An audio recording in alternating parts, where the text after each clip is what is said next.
Democrats have gotten into a major political argument this week with themselves. The question, will they or won't they keep Congress in this year's elections?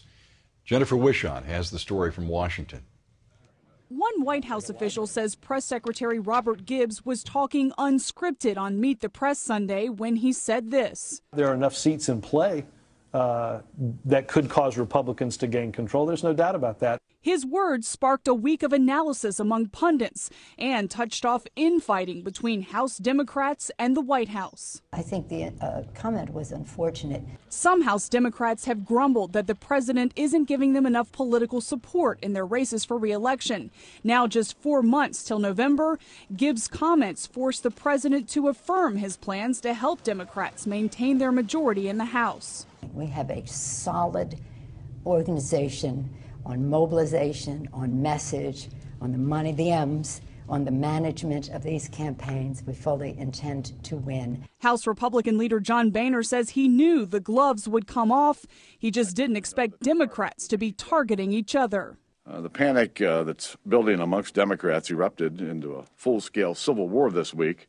I understand that the House Democrats are angry because they see the White House throwing them under the bus. The squabbling is certainly a symptom of the high stakes this November. Republicans are working to take control of Congress, and this week a former advisor to President Clinton wrote Democrats a wake-up call, warning that the House and the Senate are in danger of falling to the GOP. Jennifer Wishon, CBN News, Washington. Washington, D.C. residents will not get to vote on a gay marriage referendum. The D.C. City Council legalized gay marriage earlier this year. In a 5-4 vote Thursday, the Court of Appeals agreed that the measure does not have to be on the ballot.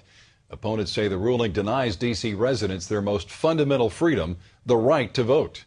The issue could go to the Supreme Court. Congress has passed the most sweeping financial reform in decades, to mixed reviews. Democrats say it's a good measure. I regret it can't give you your job back, restore that foreclosed home, put retirement monies back in your account. What I can do is to see to it that we never, ever again have to go through what this nation has been through.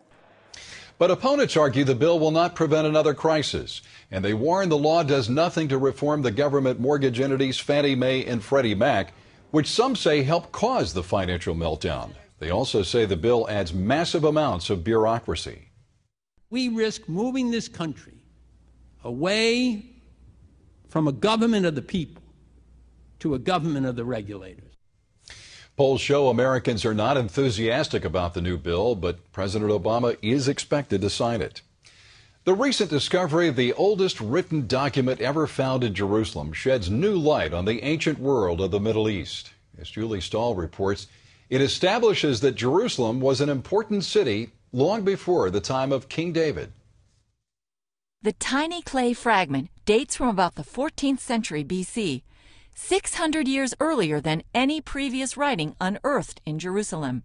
Behind me is the southern wall of the Temple Mount, and archaeological remains dating from the time of the first and second Jewish temples. It was during excavations here that archaeologists dug up the small fragment underneath the tower from the time of King Solomon. The piece was found during sifting. Archaeologist Eilat Mazar says the fragment was likely part of a message sent from the Canaanite king of Jerusalem to Egypt.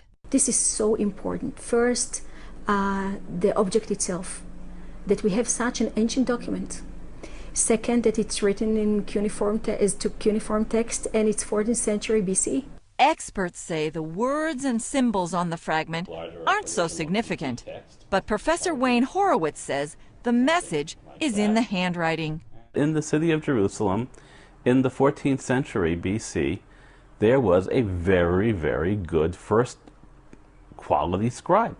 Written in the language of the day, ancient Akkadian in cuneiform script, Horowitz says the document confirms the importance of Jerusalem long before King David made the city his capital. We know now that Jerusalem was so important hundreds of years before David and Solomon. And so David and Solomon weren't just picking an empty hillside and establishing a capital. Mazar says the finding shows Jerusalem was a royal city, known by its own name 4,000 years ago. Julie Stahl, CBN News, Jerusalem. Workers made an amazing discovery at Ground Zero in New York. An 18th century ship buried 30 feet below the street where the World Trade Center towers once stood. No one's really sure how it got there. It may have been used as filler, though, to extend lower Manhattan into the Hudson River more than 200 years ago.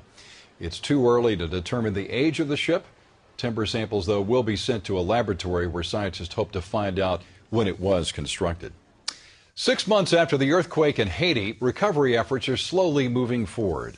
Operation Blessing is breaking ground on a new project that will help one of the biggest problems facing Haitians, the lack of clean water. OB is teaming up with Partners in Health. That organization is building one of the most modern hospitals in Haiti. OB has just completed a well for workers so they will have clean water during the construction process, and another well will soon be drilled just for the hospital to use once it's built. You can find out more about Operation Blessing by going to their website at ob.org.